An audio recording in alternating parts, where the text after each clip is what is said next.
अमन का शहजादा शहजादा Prince of Peace, Prince of Peace, Prince of Peace, Prince of Peace। Welcome back. Break के बाद हम आपको खुशामदीद कहते हैं। प्रिंस ऑफ पीस में आज जिस मौजू पर बात हो रही है वो स्पिरिचुअल रिवाइवल है, रूहानी बेदारी है। तो हमें रूहानी बेदारी के लिए आज जो चीज़ें खुदा के खादमीन हमें बता रहे हैं, सिखा रहे हैं, उनको अपनाने की ज़रूरत है ताकि हम बेदार रहें। और जिस तरह ब्रेक पर जाने से पहले पास्टर गुलफाम फरमा रहे थे कि आज लोग इज़्ज़त अफ़ज़ाई की बात करते हैं, लेकिन जो ज़िम्मेदारी, जो रिस्पॉन्सिबिलिटीज़ हमें मिली हैं उसको निभाने के लिए वो कोताही बरत रहे हैं। तो हमें अपनी जो ज़िम्मेदारी है उसको पूरी रिस्पॉन्सिबिलिटी के साथ उसको सर अंजाम देना है, उस काम को करना है जो हमारे सुपुर्द हुआ है।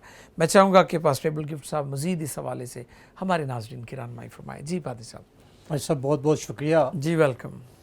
मैं इब्तदा में भी बता चुका हूँ और अब भी बताना चाहता हूँ कि खुदावंद यीशु मसीह को ऐसे लोगों की ज़रूरत है, ऐसे खादमों की ज़रूरत है जो फरमंबरदार हों, दलेर हों, जी बिल्कुल, हर वक्त चौकस हों। वाह, बिल्कुल। और जब हम अमाल की किताब का मुतालिया करते हैं जी तो उसमें तीन रसूल ख़ास तौर पर जो है वो चौकस नज़र आते हैं।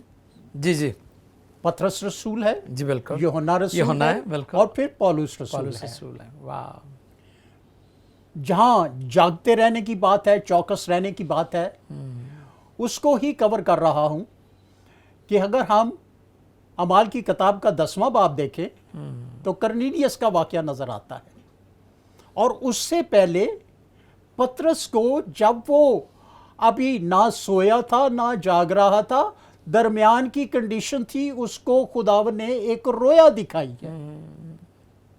और रोया भी उसको बेदार रखने के लिए, वक्त पर खुराक मुहैया करने के लिए। जो हवाला हमने पढ़ा है वहां पे दरोगे के लिए ये कहा गया था कि वो अच्छा दरोगा जो है वक्त पर उन्हें खुराक देता है। बिल्कुल ठीक है, बिल्कुल सही।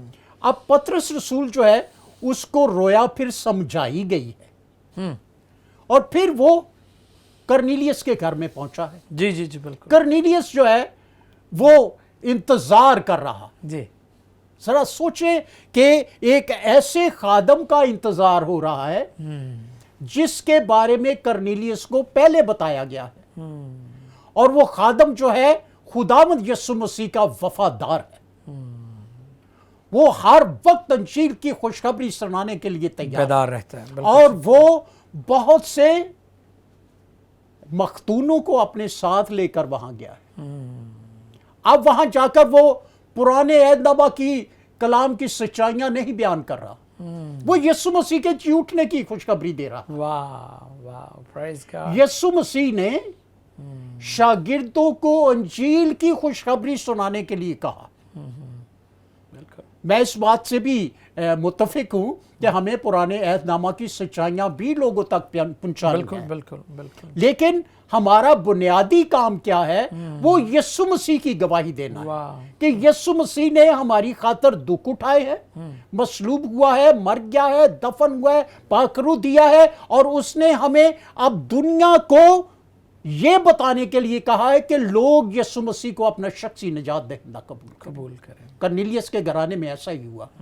पतरस जब यीशु मसीह की मुनादी कर रहा, कलाम सुना रहा है, तो क्या हुआ है? वही आग जो पतरस रसूल पर ठहरी थी, वही आग जो शागिर्दों पर ठहरी थी, फौरन बेईमानों पर, गैर मसीहों पर, गैर ईमानदारों पर, गैर इस्राएलियों पर, गैर कौम के लोगों पर ठहर गई है। वाह। जब आप ऐसे लोगों को अंजील की खुशखबरी सुनाएंगे तो खुदावंद की कुदरत ऐसे तौर पर काम करेगी कि वो बेदारी आएगी। बहुत अच्छा। वहां पे बेदारी हुई है। और फिर पतरस रसूल जो है वो कहने पर मजबूर हो गया है कि वो जिनको खुदावंद ने हमारी तरह पाकरू दे दिया है, अब पानी को कौन रोक सकता है कि ये बपतिस्मा ना ले। वाह वाह वाह। तो यीशु मसीह के उस इरशाद अज़ीम के उस हिस्से को भी पतरस रसूल यहां पूरा कर रहा है कि जो ईमान लाएंगे, जिनको यीशु का कलाम सुनाया जाएगा, जो ईमान लाएंगे उनको बपतिस्मा दिया जाए और किसी को बपतिस्मा नहीं दिया जाए। ये कलाम की सच्चाई है। बिल्कुल ठीक है। और फिर जब हम थोड़ा सा आगे बढ़ते हैं तो पौलुस रसूल इफिसस में पहुंचता है। वहां पे अपुल्लोस ने मुनादी की हुई है। अपुल्लोस के वसीला से बहुत से लोगों ने कलाम को कबूल किया हुआ है। कलाम बताता है कि वो यीशु मसीह के बारे में बड़ी ठीक ठीक मुनादी करता था, बिल्कुल, लेकिन वाकफ सिर्फ यूहन्ना के बपतिस्मे से था। जी जी जी। अब ये जरा सोचें कि मुनादी वो यीशु की कर रहा है और बपतिस्मा जो है वो यूहन्ना का दे रहा है। सही। तो उन लोगों में बेदारी कैसे आएगी? वाह वाह वाह, पूरी पहचान नहीं थी, पूरी पहचान नहीं है। बिल्कुल बिल्कुल। वहां पे पौलुस रसूल को उनसे पूछना पड़ा है वाह, कि किसका बपतिस्मा? कि बपतिस्मा कौन सा तूने लिया है? क्या तुम्हें रूह कुदस मिला है? क्यों? क्योंकि बुझे हुए मसीही हैं, बुझे हुए ईमानदार हैं। वाह, यीशु मसीह बेकुवत ईमानदार हैं। और मैं अक्सर कहता हूं कि बेकुवत दुआओं का कोई फायदा नहीं है। वो दुआएं जो रुल कुछ की मामूरी और कुव्वत के साथ, वो नतीजा और बेदारी का बाइस बनती है। और पौलुस रसूल को पूछना पड़ा है। बिल्कुल। और फिर कलाम खुदा सिखाता है, पौलुस रसूल को जब पता चल गया है कि इन्होंने यूहन्ना का बपतिस्मा लिया हुआ है, फौरन उनको तब्दील करता है, फौरन उनको सच्चाई की तालीम देता है और फिर बारी बारी उन पर हाथ रखता है। तखमीनन वो 12 लोग थे। कलाम खुदा में 19वें बाब में पढ़कर देख ले, पहली 7 आयात अमाल की किताब में। यीशु मसीह का जो ऐसा दलेर रसूल है जिसको यीशु मसीह ने अकेले को बाद में चुना है, वो लोगों को सच्चाई की तालीम देता है। वो कहता है तुम्हें पाकरू की जरूरत है। आमीन। मैं तुम में पाकरू की बात ही कोई नहीं देख रहा। तुम में पाकरू का बपतिस्मा ही नहीं हुआ। तुम बुझे हुए शागिर्द हो। और वो उन पर हाथ रखता है और वो गैर ज़बानें भी बोलते हैं। और साथ में नए अहदनामा की बात है जी। अगर थोड़ा सा वक्त दे तो मैं थोड़ी सी बात पुराने अहदनामा में से भी करना चाहता हूं। जी जी जरूर। अगर हम दानियल नबी के सहीफे में पहुंचे तो यहां पे सिर्फ बेदारी आ रही है, वहां पे कवानीन भी तब्दील किए जा रहे हैं। नबूकदनेस्सर बादशाह है, उसने बुत बना दिया है। उस वक्त के सदरक मीशक अबदनगो ने, जो खुदा पर ईमान रखते थे, जो खुदा पर ईमान रखेंगे, खुदा के कलाम के मुताबिक चलेंगे, बेदारी उनके वसीला से आएगी। जो ईमान रखते हैं लेकिन अमल नहीं करते, उनके जरिए से बेदारी नहीं आती। सदरक मीशक अबदनगो को जब उन्होंने कहा है कि तुमने बुत परस्ती करनी है, जैसे बहुत से मसीही बुत परस्ती करते हैं, बिल्कुल नामी मसीही जो है मसीह के लाते हैं, जी जी जी, लेकिन है नहीं है कि बुत परस्ती करते हैं, कर रहे हैं। बिल्कुल। और वो कहते हैं वो तो सोने के बुत को पूजना नापसंद किया। और क्या होता है, जरा मेरे साथ निकालिएगा दानियल नबी का सहीफा, उसका 3रा बाब और उसकी चंद आयत मेहरबानी से पढ़िएगा, 28वीं और 29वीं आयत। दानियल 3रा बाब 28वीं और 29वीं आयत। वहां पे मुल्क का कानून तब्दील किया जा रहा है। ठीक है। ये बेदारी सिर्फ चंद लोग नहीं तब्दील हो रहे, पूरे मुल्क के लिए तब्दीली का अनाउंसमेंट किया जा रहा है।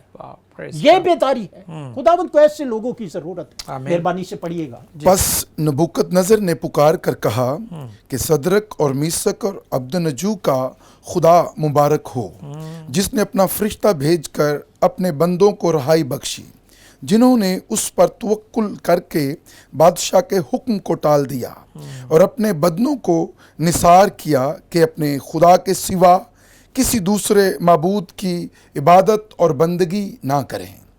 इसलिए मैं ये फरमान जारी करता हूँ कि जो कौम या उम्मत या अहले लुगत सदरक और मीशक और अबदनगो के खुदा के हक में कोई नामुनासिब बात कहें, उनके टुकड़े टुकड़े किए जाएंगे और उनके घर मजबला हो जाएंगे, क्योंकि कोई दूसरा माबूद नहीं जो इस तरह रहाई दे सके। अब ये देखिए, 3 लोग हैं, इनको खुदा ने तब्दील किया हुआ है। वाह। और वो वफादार है और दलेर है। वफादारी जो और शुरू से दलेरी, आप बात कर रहे हैं कि वफादारी और दलेरी बहुत जरूरी है। ये इसके बगैर जो है बेदारी आएगी नहीं आएंगे, बिल्कुल ठीक है, इन्होंने दलेरी के साथ बादशाह को कह दिया हमने तेरे बुत की परस्तिश नहीं करनी, नहीं करने, बिल्कुल। जान जाती है तो जाए, वाह, कोई फर्क नहीं पड़ता। तो फिर रिवाइवल पासब कितनी Revival बड़ी आई है उनके वसीले, पूरा मुल्क मुल्क हिला के रख दिया। कानून तब्दील करके रख Praise दिया, God. बादशाह को तब्दील करके रख दिया। आमीन, ये रिवाइवल, ये है रिवाइवल। Praise God. और एक और वाकया जो है वो दानियल का भी देख लें। जी बिल्कुल, छठा बाब जो है जी उसके भी जरा आखिरी आयात पढ़िएगा मेरे जी, पास। जरूर जरूर। दानियल नबी का सहीफा उसका छठा बाब उसकी 25वें लेकर 28वें आयत तक। यहाँ बादशाह बदल गया है, पहले नबूकदनजर है, यहाँ दारा बादशाह है। ठीक है जी, 6-25 आयत। 25 से 28 आयत तक। तब दारा बादशाह ने सब लोगों और कौमों और अहले लुगत को जो रूह ज़मीन पर बसते थे नामा लिखा, तुम्हारी सलामती अफजून हो। मैं ये फरमान जारी करता हूँ कि मेरी मिल्कियत के हर एक सूबा के लोग दानियल के खुदा के हजूर तरसान व लर्जा हों, क्योंकि वही जिंदा खुदा है और हमेशा कायम है, और उसकी सल्तनत लाजवाल है, और उसकी मलकियत अब तक रहेगी। वही छुड़ाता और बचाता है, आसमान और ज़मीन में वही निशान और अजायब दिखाता है। उसी ने दानियल को शेरों के पंजों से छुड़ाया है। बस ये दानियल दारा की सल्तनत और खोरस फारसी की सल्तनत में कामयाब रहा। अब यहाँ पे आपको पता है, आप सारी बात को जानते जी जी, हैं बिल्कुल बिल्कुल, कि उसको शेरों की मान में डाल दिया गया। Right, right. बादशाह ने क्या कहा था, 120 की जमात ने इसके खिलाफ मंसूबा बनाया और लोगों को, बादशाह को कायल कर लिया कि तेरे अलावा किसी से कोई दुआ नहीं करेगा। बिल्कुल बिल्कुल। दानियल ने कहा नहीं, मैं तो अपने खुदा से दुआ करूंगा। वो यरूशलेम की तरफ खोड़ के खिड़की खोलता है, ये नहीं कि छुप के दुआ कर रहा वाह, वाह, है, वाह। खिड़की खोल के दुआ कर रहा है। Praise God. और फिर जब उस सबब से कि ये अपने खुदा की इबादत करता है, उसको शेरों की मान में डालने के लिए तैयार हो गए। कलाम खुदा सिखाता है जब दारा बादशाह उस जगह पे पहुंचता है जहां शेरों की मांद है, तो उसने पहले क्या किया, सारी रात का रोजा रखा, कुछ भी नहीं खाया, और सुबह सवेरे वहां पे आकर पूछता है, आए दानियल, क्या तेरा खुदा तुझे छुड़ाने पर कादर हुआ?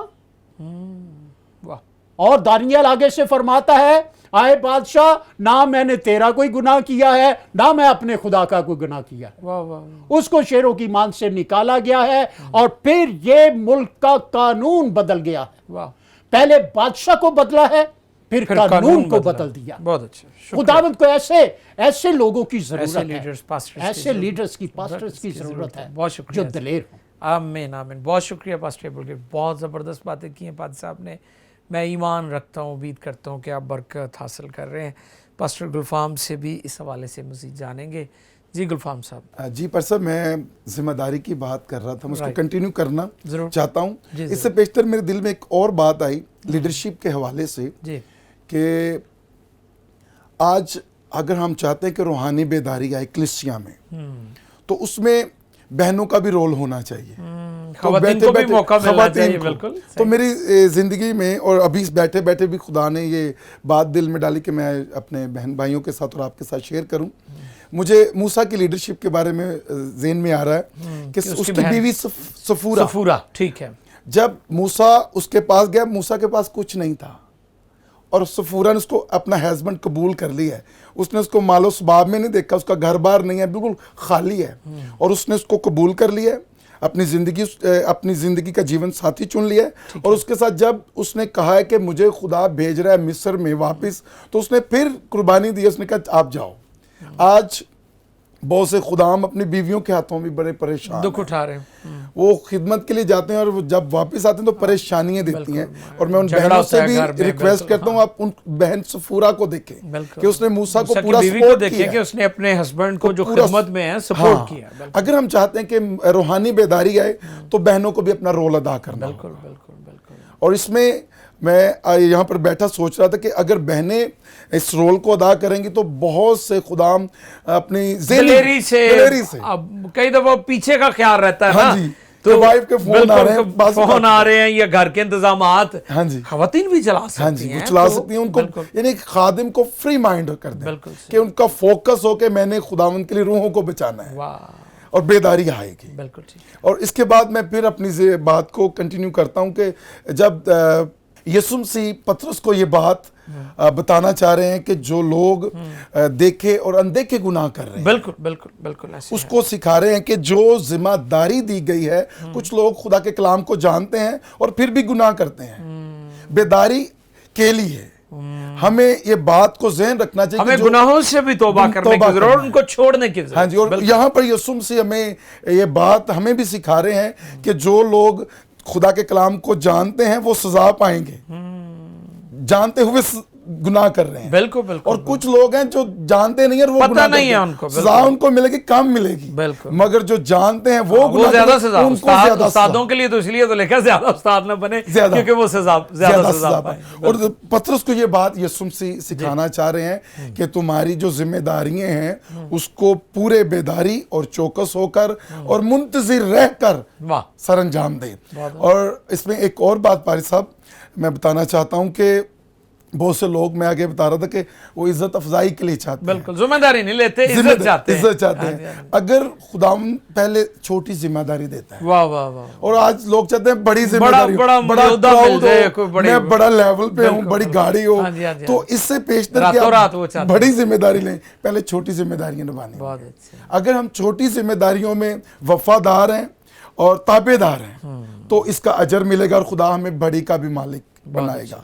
अगर हम चाहते हैं कि बेदारी आए और हम एक बड़े पैमाना पर खुदा के काम को होता देखें तो हमें पहले जिसमें खुदा ने रखा उसमें जिम्मेदार होने की। वाह, बहुत अच्छे जी गुलफाम साहब, बहुत ज़बरदस्त बात की आपने कि हमें छोटी छोटी बातों में ध्यानदार होना ताकि खुदा बड़ी बातों का मौका दे। रिवाइवल के हवाले से पैसा मैं बात करना चाहता हूँ कि रिवाइवल का ताल्लुक हमारी शख्सी ज़िंदगी और गवाही और कामों से है, क्योंकि इससे पेशतर के खुदा हमारे वसीले काम करें, खुदा हमारे अंदर काम करता है। और जो लोग खुदा को मौका देते हैं, पाकरू को मौका देते हैं कि पाकरू उनके जीवन में काम करे, फिर खुदा उनके वसीले भी काम करता है। बिल्कुल, तो यही आप बात कर रहे हैं ना कि जिम्मेदारी को पूरा करें तो फिर यकीनन खुदा आपके वसीला से काम करेगा। जी, अमसाल की किताब में पर सब एक हवाला पढ़ना चाहता हूँ। अमसाल 11 बाब और उसकी 25 आयत में बड़ी खूबसूरत बात खुदा का बंदा लिखता है, सुलेमान, फैज दिल मोटा हो जाएगा और सैराब करने वाला खुद भी सैराब। वाह, प्रेज़ गॉड, ये बात है। जी जी जी। अगर हम खुदा की खिदमत सही तौर पर जिम्मेदारी जानकर और ये जानकर के हमें खुदा ने ये ध्यानदार जानकर खिदमत दी है, हम करेंगे तो हम खुद भी सैराब होंगे और हमारे वसीले दूसरे भी सैराब होंगे। जिंदगी बचेंगी, बेदारी आएगी, रिवाइवल आएगी।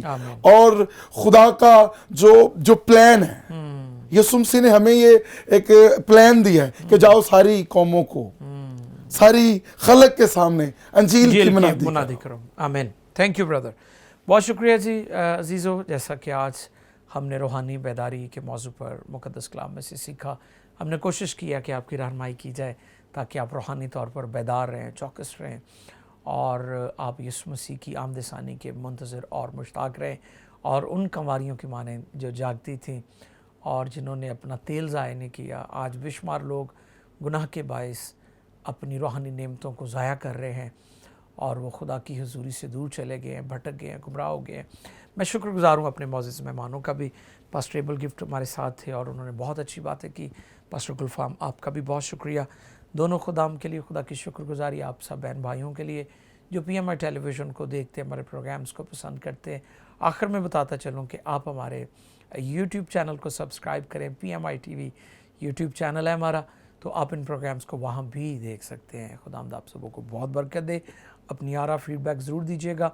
स्क्रीन पर नंबर्स मौजूद है, दुआ के लिए भी आप हमें कॉल्स कर सकते हैं। खुदावंद आप सबों को बरकत दे। Keep watching PMI television. Prince of Peace, Prince of Peace.